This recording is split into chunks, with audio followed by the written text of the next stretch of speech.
Hope you guys are doing well. Welcome back. So in this video, I'm going to show you that how you can use the dictionary in MacBook. So let's start. So first of all, what we have to do, we have to open the launchpad. If you want to open the launchpad through a shortcut key, then simply you need to press the F4 and the launchpad will be open. Now, if you want to open this through a dock bar, then simply you have to click on this. And after clicking on this, as you can see here, you will be able to see the option for the dictionary. So we have to click on this option, which is called dictionary. So let's click on this.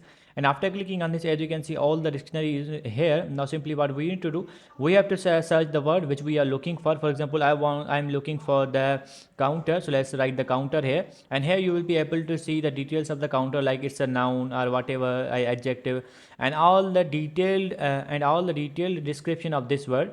If you want to search for any other kind of word, for example, I'm going to search for the face and book. For example, let's write the Facebook. And as you can see now, I spend time using the social media application Facebook.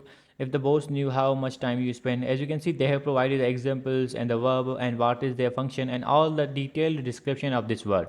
If you want to search any other kind of word, for example, I'm going to search for the awkward. So let's search for the awk. As you can see now, it's showing the awk, what is the function of this informal adjective, and all the things are provided here. So in this way, you can use the dictionary. You need just have to search for any kind of word. If you don't know the spelling, it will also suggest you the spelling as well.